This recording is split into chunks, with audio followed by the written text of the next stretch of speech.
Leon Lidigu is our guest. He is an award-winning journalist, multimedia journalist with the Nation Media Group, and he's here. Leon, good morning. Good morning to you, Eric. How are you doing? Aniko salama. Karibu sana. Asante. Karibu to where we fix the nation one conversation at a time, or like what you've been doing, one story at a time. Thank you. It's important that we do that. Jano, what is the day's quote? The day's quote is by Pope Francis, I think, as we continue to honor his legacy. And he said this back in 2013, and he said, we all have the duty to do good. Leon, I'm sure that lands somewhere with you. Part of your pursuit of this story was to do good. Very much. Yeah.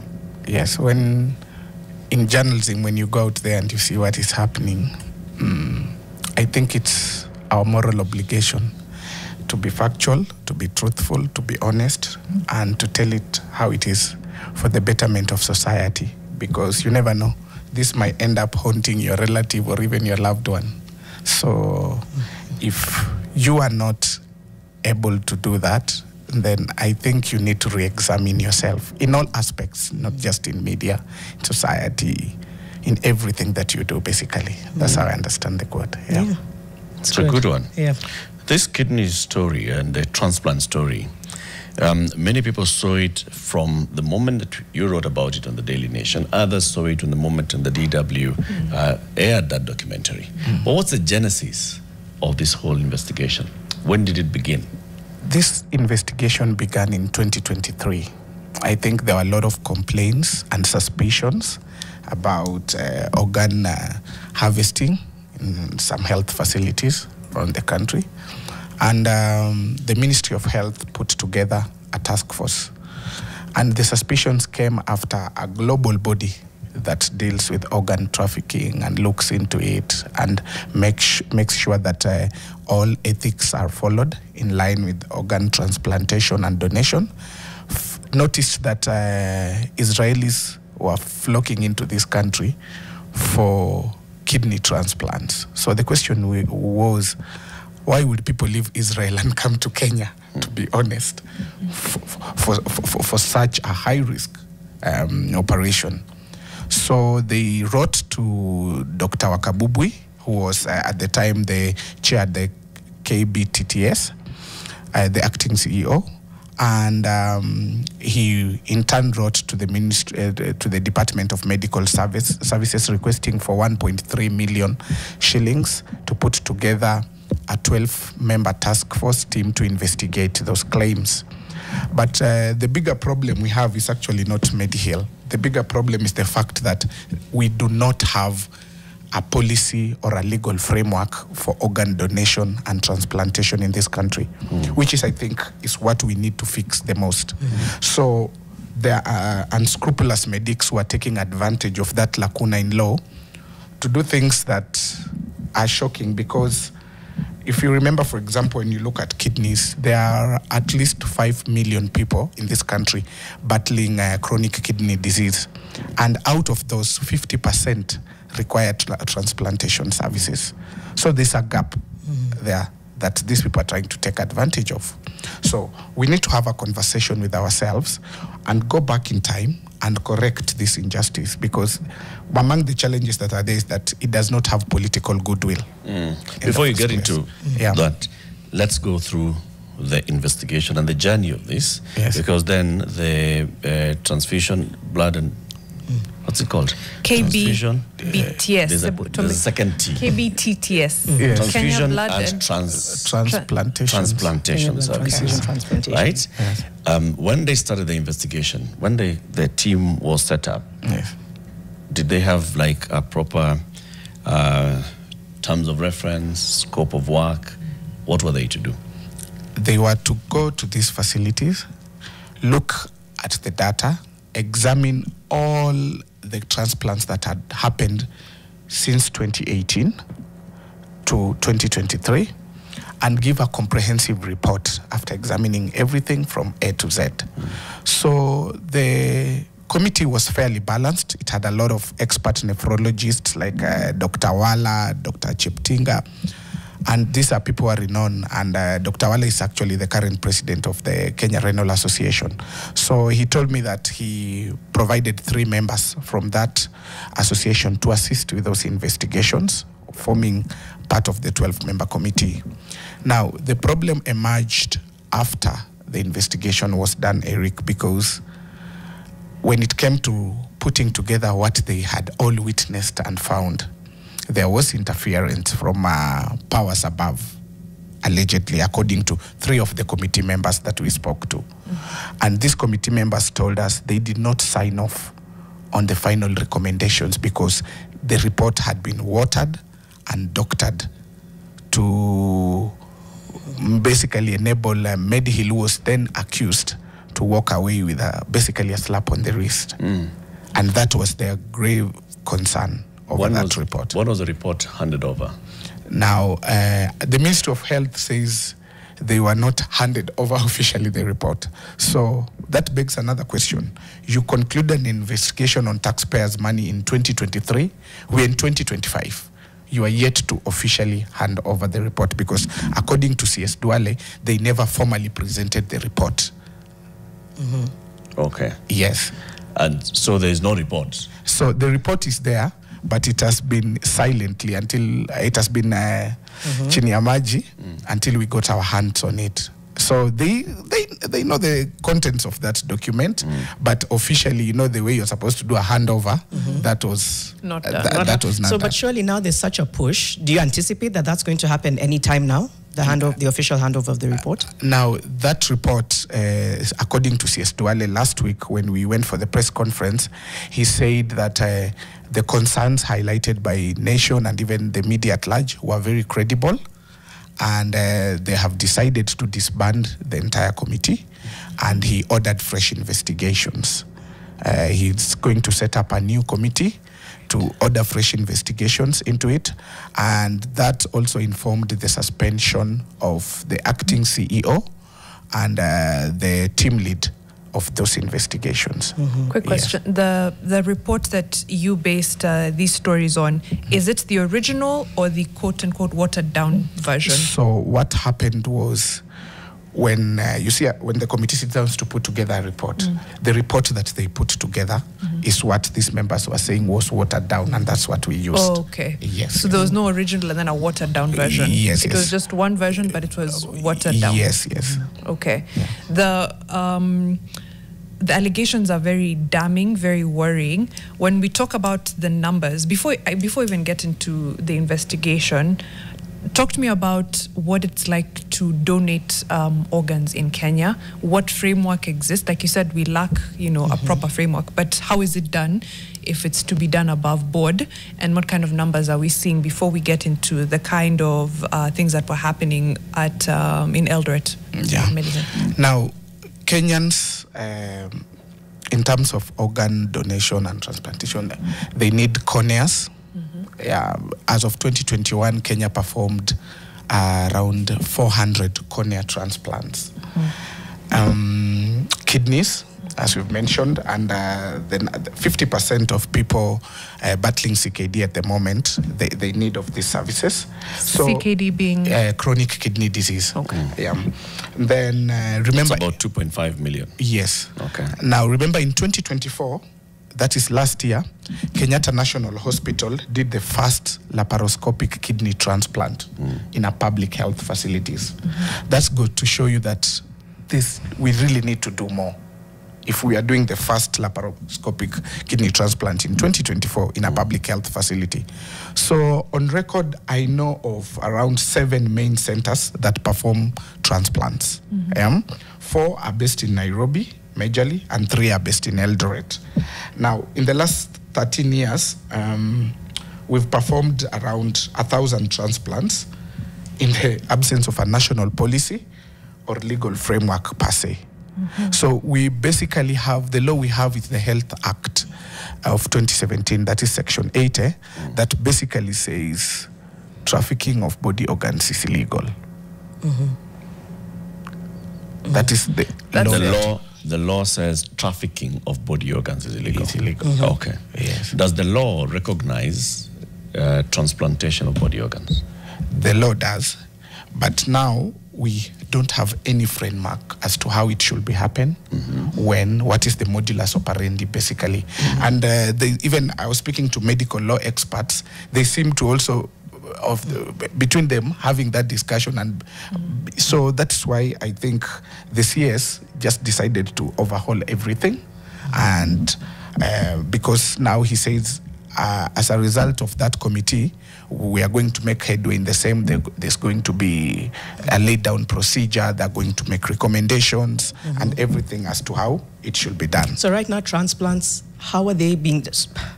Nothing really exists in terms of nothing solid. So what's informing those who carry out transplants? What are they saying they use, or how are they going about it if there's nothing that supports? For example, when you look at something like costing, you have to go back to KMPDC.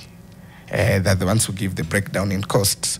If you look at something like the licensing of these doctors to perform, so it's on a case-by-case basis. So we have some small policies here and there to cushion us to get a few things done, but we lack the entire skeleton and structure to actually safeguard Kenyans and make sure everything it's done in tandem and with a lot of ethics and also in line with global best practices. Right. To the best of then your knowledge of these policies, is it illegal to sell an organ in Kenya? Very much so, because of the Health Act 2017. Because that is trafficking. That is trafficking. Okay. And remember, there's also transplant tourism. Yes. So we need to actually have this well defined and laid out. So I think, to be fair, also Parliament has been sleeping on the job on this, and that's where we need to start from. Sorry, let me ask, sir. You know, this what Mariam asked about selling. There's trafficking. Are they all kind of put under one category? Is any is there any sale trafficking? Is there a legal sale? There's no legal sale. Okay. We allow for donation. Yes, we allow for donation. And what we've been doing doing donations whereby relatives, for example, you have a relative, your brother, or you are allowed to do that. The same case applies to also our blood transfusion. You remember recently we've been having stories of blood being sold, I don't know in which other countries, and we need to have streamlining of all these aspects, because what this does is some of these cases they give us a problem when it comes to public trust, and you see health systems cannot function without public trust. And I remember during the health summit last week, PS Mary Muthoni was very specific about cultivating public trust. So how do we cultivate public trust when people are feeling ish about donating blood, about, helping someone else who's in need of an organ?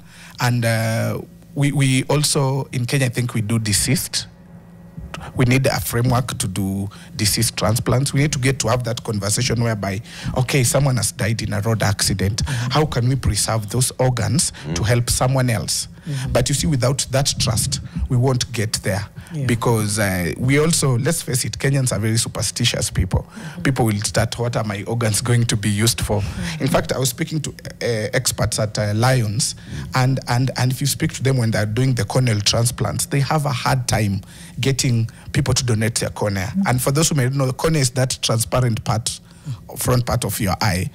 And there's some religious beliefs in this country where people will ask doctors, now, if that person is going to donate that cornea, when they go to heaven, how are they going to see? So there needs to be a lot of awareness. Awareness, education. So those things, we need to prioritize them, because there are many people who are suffering and they need those organs. But without the public trust, because of unscrupulous people who do this, and it creates a bit of a challenge. You said something called transplant tourism. What's that? It's what people are coming from other countries to do in this country. It's basically transplant tourism, because would you explain to me with the fact that we lack laws, we lack a legal framework, why would the rest of the world be coming to Kenya? I think it would be a good thing, and we should have frameworks that then encourage our health facilities to do this, right? Yes. Other countries have benefited a lot on medical tourism. Yes. Case in point, what country do people think of immediately in Kenya when they need to seek medical treatment abroad? India. There you go. Yes. people going to India and, we should be having this happening in Kenya. Yes. So people around the region and other parts of the world can think, there's a place I can go. I'll get quality, I'll get affordable healthcare from the facilities there. There are good quality doctors, there are good quality equipment, there's everything. We should be moving towards that. Yeah. I have no problem if people are coming to Kenya for transplant, for any other medical reasons, if there was a proper legal framework in place. I'm trying to understand proper recording. Oh, sorry. I'm trying to understand.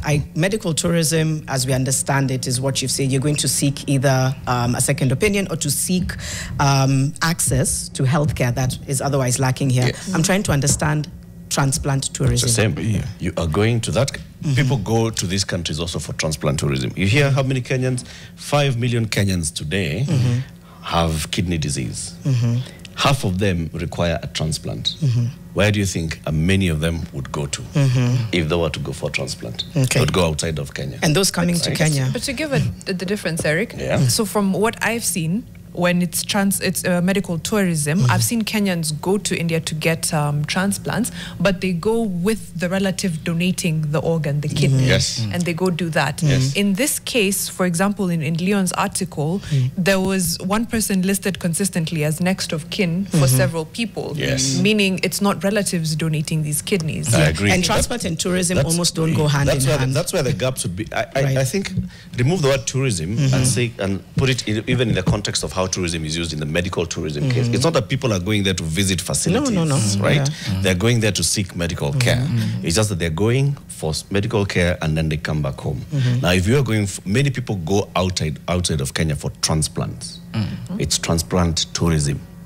If we had a proper framework in place in Kenya, which is what Leon is advocating for this morning, and saying we had a proper legal framework, we had proper procedures, we have facilities that are capable of doing this more than, there are private facilities, public facilities, and doctors who are able to do all these transplants, whether it's cornea or blood or kidney or heart or what, and that you can come to Kenya, there's a legal framework, there's everything. That would work for us. So we'd be a hub for transplant tourism. Legally. Properly in place. Yes. I as someone who has lived and studied in India for 5 years, India is not doing anything really different. What I observed was that they have a humane medical touch. That's why many people leave this country. People want to go somewhere where they feel valued, where it is the doctor waiting for the patient and not the other way around. Those small things, there are things actually that we can fix. There are things that are habitual over time. But now the challenge we have in Kenya, we can easily get there, but the challenge we have in Kenya, would you tell me why at the moment, and by the way, this story is not even about Medihill, it's about the entire system. It's about the health system, yes. Because so far I know of 3-4 other people also suspected of being on the same boat. Now, would you tell me why KMPDC would issue licenses to Indian medics from Asia who have been banned in their own countries to practice in Kenya? You see, that violates that trust, public trust. That is why the CS Aden Duale has stopped any issuance of foreign licenses, because that's another conversation we need to have. And that's where the problem also sets in. So it's a breakdown. We've had a long breakdown of especially this side of our medical space, where we've not really thought about it. And I know like you said, part of the reason why we don't talk about it is because we do not like talking about such things. You don't like thinking about donating my body to science, donating my organs to go and help somebody else, until that point when you are told so-and-so is in hospital and they need your blood. And you're like, okay, so tafadhali mkuje mtusaidie tu, tutoe damu. The rest of the time, many people will be like, no, why am I donating my blood? What's my blood going to be used for? Same for now organs. I'm donating my cornea. Especially more so for organs, I can imagine. I'm donating my cornea for what? And we need to have this conversation. Today, the people 400 cornea transplants happened in Kenya last year, 2024 alone. 400. Where did the corneas come from? Germany, the Philippines, Asian countries where people really understand. In fact, we did a story of a guy called Philip Ogola, the digital humanitarian. Yeah. He needed a corneal transplant. And after the story ran is when people from overseas started donating corneas. Because in this country, we frown upon these things. We don't understand that we need to, preserve some of these organs to help someone else. So we need to get to that point where we have the understanding, per se. We don't look at some things that from a deeply religious aspect. We understand that this is being done to save humanity. And it's the same case with blood. And I'm insisting on blood because, Janet, I can tell you, God forbid, if an accident happened right now outside Nation Center, let's say involving a bus, those people will die because there's no blood. Yeah. We have made schools into our production banks for blood. We need to rethink and reimagine the whole design, because during COVID, when schools closed, patients died because there was no blood, because we had no students in school to donate free blood. So what lessons also are we borrowing from the pandemic season? Transplant tourism can work.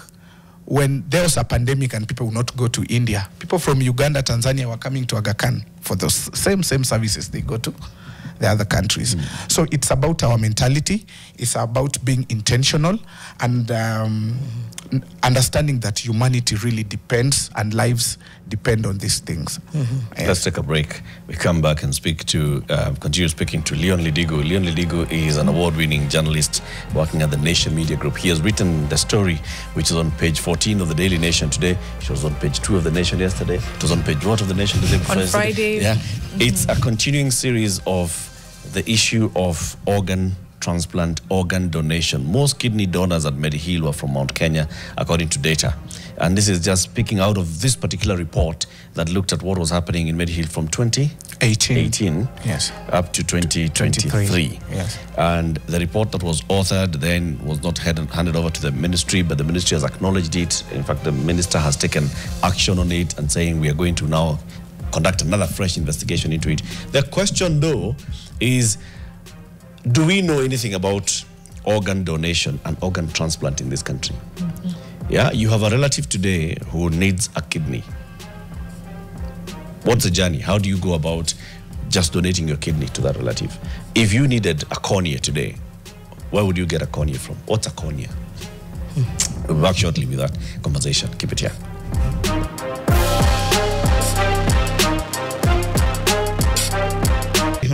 And Leon is also one of those who is actually also just pushing the envelope and exploring the issues. You've been writing about the health and health sector in Kenya for a long time. And just before we went to the break, we were talking about our health system. And particularly on this issue of, just understanding about donation. And when you're told that you need a transplant, how many people get to understand what that means? Right? How many people know? So now, you're at end stage kidney failure. The next solution for you, apart from just doing this random constant dialysis, is we put a new kidney in you. Do people really understand what that means? Not per se, apart from what they read online, because we have nothing in terms of legal frameworks. We've not done any awareness. It's literally a gray area. And the people I can vouch for who understand and who donate corneas in this country are the Asian community, interestingly so. They kind of get it. Yes. That's what medics tell me. In fact, if you go to Lion's First Sight Hospital right now, there's always a huge list of people waiting for corneas. And when an Asian passes on, the family is willing to donate. Yes, because to them it is a culture. Okay. They understand it. Okay. But do other Kenyans too? That's the conversation that we need to be having so that we can have doctors saving more lives. As the structure stands right now, legally, yes, if I wanted to donate my cornea, right? This would be, of course, after I die. Yes. what do I need to do? Where do I sign up? Is there any framework that says for any donors, go to this platform, go here, go to this hospital and sign, go to a lawyer? Is there anything? So what is happening, people are operating in silos based on their needs. And they have forms that are structured to suit their needs. And they are in contact with KMPDC and these other authorities. So if you look on a case-by-case basis in different health facilities, they have a modulus operandi. Just using Medihill as an example, if you check today's story, we've listed how their form looks like. Yes, what they charge for. So for them, it turns up to a cost of 3 million shillings for a transplant. So if you go and cross-check with what KMPDC says a transplant should cost, that's another story altogether again. But now, what are we doing to make it, to cushion Kenyans to afford these things, Eric? What are we doing to safeguard Kenyans? I'm actually even talking about just the donation. I want to donate. You want to donate? Right? Yes. How do I get to donate? Where do I get to say that, upon my death, you can take whatever part of me that can help somebody else? Eric, and that's the conversation we have not had that we need to have. That's why I'm saying we have no legal framework. Imagine if we had you declare that as part of your NTSA driving license, so that it is indicated on that card that if anything happens to me on this road, my organs can be taken to help someone else. I can, even just donating blood itself, it's a big toll. Have you seen how people desperately go on social media when they're in need of blood?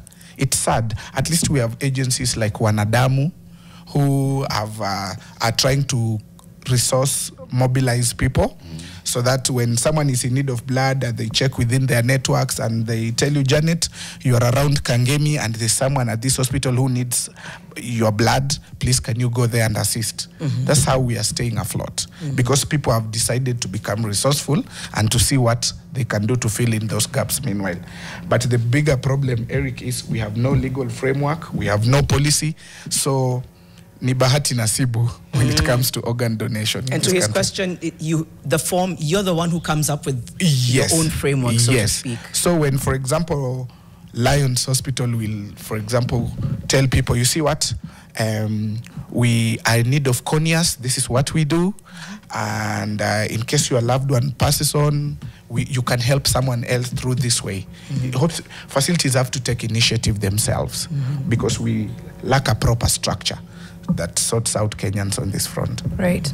You said mostly it's relatives who donate within the country to one another. Does that leave room for absolute strangers donating while still alive, donating organs? Or it's mostly now for example, in the case we are looking at Medihill, one of the big red flags was an Israeli received a kidney from Eldoret, and if you look at the form, the person listed there as the cousin who donated to him allegedly comes from Azerbaijan. So how do you where's the relation? And number two, we have so many people of with Somali names. What the health ministry also established is that some of that information was being falsified. Yes, you come, your name is Emmanuel Makoha, but they will give you a Hassan Ali. And actually generate that relationship, the cousin relationship. Because getting a kidney that matches is not a walk in the park. That series of tests, it's rigorous. And it takes a lot of time and expertise. So how do we have a system whereby we can actually do the checks and balances? If you watched also the DW documentary, and C.S. Dwale told me he had seen a case whereby a young Kenyan man was paid 294,000 shillings for his kidney, which was in turn sold for 3.2 million.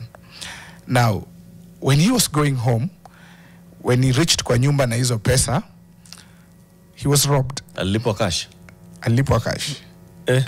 Unajua ukienda village Eric uchukue 294k uigeuze into 100 bobs. Even Mariam will be confused a bit, so, you know, inaka pesa mob. So there are those instances which have been raised. If you've watched the DW documentary, it has done some stellar, compelling work on the same. And to me, that's the conversation that we need to have. And perhaps this is the time we wholesomely sort this issue out. I wanted to ask, maybe we've touched on it a bit, because I wanted to ask, I appreciate this is still an ongoing investigation. How widespread is organ trafficking, and which organs are mostly trafficked, just according to the information that you have so far? Right now, when we're looking at kidney specifically, because we have the Ministry of Health data, we have in today's story, we've actually mapped out which region and how many people are affected. And you look at it, you see it's from Western Kenya, Eastern, you'll see Rift Valley, you'll see Mount Kenya, you'll see Northern Kenya.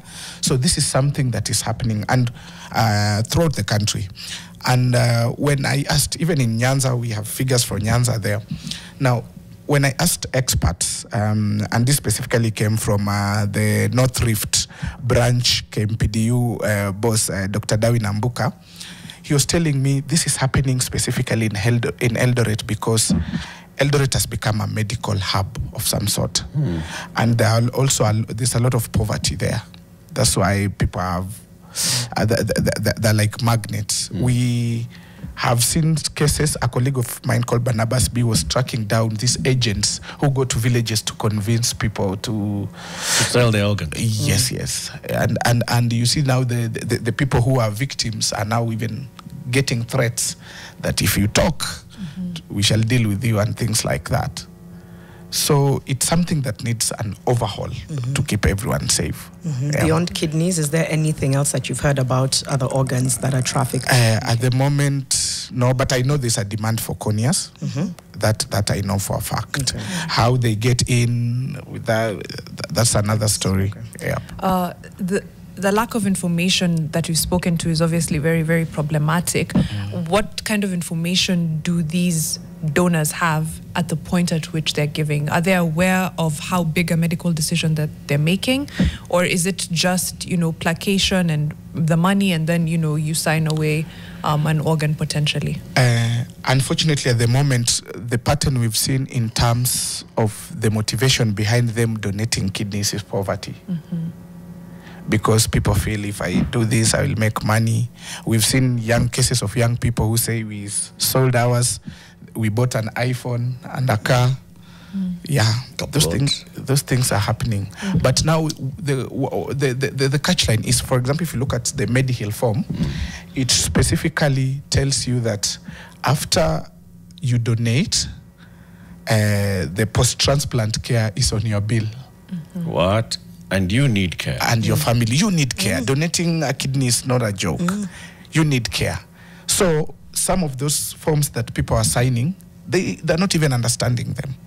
So post-transplant, you're on your own and someone has given you 294,000 shillings. Tell me how you're going to navigate. And you already bought an iPhone in there. That is the big challenge right now. I was trying to think of it and just wonder what the cost of the post-transplant care looks like. Do you have any idea? Just, for example, for a year post-transplant, how much that would cost? According to the Mediheal document, you need around 500,000, 250,000 per year actually. For some people, you might be on long-term medication for the rest of life. It's on a case-by-case basis. So you'll end up spending at least 150,000 shillings per year, according to what Mediheal say in the documents that we have in our possession. Yes. It raises a lot of issues, like you said, Leon, and I want to go back into just creating that awareness and an enabling framework for our medics who have spent time to study and to understand how to even do a transplant, to be able to do transplants. And for all of us who will be in need at some point, to be able to access that without having to travel outside of the country or even having to struggle mentally. And for those who are willing to donate, to be able to donate. Because it goes beyond that. There's blood donation. It's a big issue. At least that one we've gotten to, because of using the children in school. So by the time you're coming out of school, you already know, well, I can donate blood, so this is what blood donation is. But now we have organ donation. There's the other thing of womb donation. Surrogacy, there's no surrogacy law in Kenya. Yes.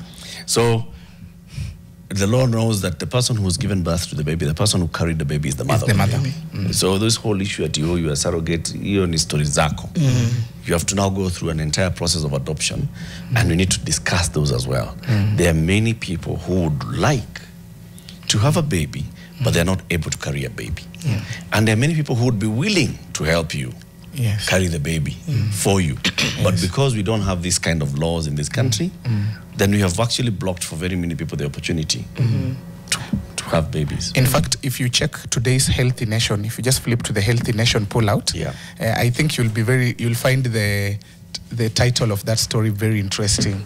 Yes. Long battle with diseases that stole my womb. That stole my Healthy Nation, page 4 of the Healthy Nation today. Yes. For years, endometriosis and adenomyosis have remained hidden in medical shadows, dismissed as bad cramps or overreactions. But for Brenda Mbiro, the disease stole more than just her time. And Mercy Chelanga writes that story. Yes. So, again, we've had this conversation about surrogacy, remember, we also have no legal framework for reproductive health. There's a lacuna there. We've had Senator Judith Sijeni formally take it to Parliament. It was shot down. We've had the other Mheshimiwa Millie Odhiambo twice. We've had even Governor Kihika when she was a senator. It was shot down. And it's interesting, at times you'll find our MPs willing to, very quick to discuss age of consent being moved from 18 to 16. But when it comes to something very serious and life-changing like this, we shoot it down. And that has been the problem. Also, covering this over the years, I've learned that we, including myself, as Catholics, we have been accused in many platforms of being at the helm of MOH and taking our principles to kind of drive this conversation from a religious point of view. Because I remember we even had someone who was in charge of reproductive health at the Ministry of Health, and I asked him, when are you going to have this thing? And he tells you, over my dead body, it will never happen, a former person. So we need to change that mindset. We need to be very accommodative to understand, because I've visited IVF centers in this town. People go there as early as 5 a.m. because they don't want to be seen. Yeah, there's a stigma. There's a lot of stigma around it. People need IVF services. And then in our policies at the Health Ministry, we've taken IVF services to be cosmetic. We define them as cosmetic. So you'll not find them under SHA or SHIF. Or other insurers. Yes. We look at them as cosmetic. It's like getting a liposuction or something. And yet one cycle is so expensive. Yes. So these are the conversations we also need to have and just to understand. And they also, but silently, religious feelings are changing, because there's an expert, an IVF expert, who was telling me that long time ago, from the Muslim community, IVF used to be frowned upon. But nowadays, they're among their biggest clients. And even when it comes to sorting out surrogacy, they even make it easier for couples. So there's a change in the mindset in that realm. But also we have people who are taking advantage of the gaps in surrogacy. We have people who get money from wazungus who want a surrogate mother. Wakishaza huyo mtoto wanakatalia until they're given more money. Yes, we have people who are working in this town trying to just get their child back. But you see now, because we don't have a law, you can't even take that case to court. You can't go and say, huyo amekataa na mtoto wangu. Akona mtoto wako aje. There's no law that allows you to be donating a womb to somebody. Yeye ndio alienda hospitali. Yeye ndio alimzaa. Birth certificate inasoma jina yake. Sasa huyu ni mtoto wako kivipi? Atifanyani DNA. Those are stories. The only cases I've seen, quote unquote, work is when you really involve you put together a legal framework that protects you as either the person or your partner, and the person who carried the baby. I've seen that happen, but to your point, there's not. You make it up. It's and same even thing the with legal framework, organ there have to Same be thing, some, exactly. There will have to be some corners that you cut. Yeah. Because there is no law that recognizes that you have carried a baby on behalf of somebody Someone else. Yeah. So you are basically talking about how you shall fast track the process of adoption. Yeah. It's we need to have these conversations as a nation. This is how we shall fix it. Yes. If we don't know how we deal with organ transplants in this country, yet we have experts. The KNH did the first laparoscopic kidney transplant, which means that we have experts here. We have the expertise. We've got, but we don't have a framework that then supports that. We have 2.5 million Kenyans today who require a kidney transplant. 2 million people. You know what they're going through? Dialysis on a regular basis. That's like twice a week dialysis. And there are 5 million people with kidney disease who also need dialysis. And more people who need. If we don't sort these things out, we are just basically... But it's, as we wind up, you said it early on, there's also a goodwill that needs to come from leaders. Yes. Because I think we are trying to, like here, Fixing the Nation, we're trying to educate each other and the public on everything to do with donations, etc. But when you see something like these progressive bills being shut down, then you're like, okay, then we also need the lawmakers to have our best interests at heart. There needs to be goodwill from the leaders. Yes. Yeah. And unfortunately, I've been at Apollo in India, and then you meet a Mheshimiwa, Kenyan Mheshimiwa. Then I jokingly ask him, Mheshimiwa, what are you doing here? And you said, Sha is working. and he tells you, we're the ones who budget these things. We are the ones who do these things. I feel safer here than back home. I'm like, wow. So my point is, these things require resources. We need to prioritize health, because without health, nothing else works. You cannot, the Ministry of Sports won't work. There'll be no one to play if people are sick. When COVID came, everything shut down, literally. We need to take those lessons and prioritize our healthcare systems. And that's the only way we can move forward. There are many people, even at MOH, who have brilliant ideas to do good work, but they lack the support. There's no goodwill. There is inadequate funding to sort out these things. Then that's the big problem. Because at the moment, remember, we've also shrinking funding from the funding cuts at USAID. Yeah. Comes back all round back again to the leaders. Yes. It's the leaders we have in place, it's the leaders we elect, which segues into our next conversation. In the next hour, we'll be asking ourselves, so are we ready to elect the next crop of leaders? Because people have said, oh, fagia wote, oh, tumechoka na hawa, oh, aende, oh. But yeah, are we ready to elect a new crop of leaders, or just to look at the leaders who are working and re-elect them, or those that are not working and know that this one is not working but this one has a better idea? That's a conversation we want to have with you in the next hour. We'll be opening up the phone lines and also very active on our socials so that you can engage us. It's coming up to 8 a.m.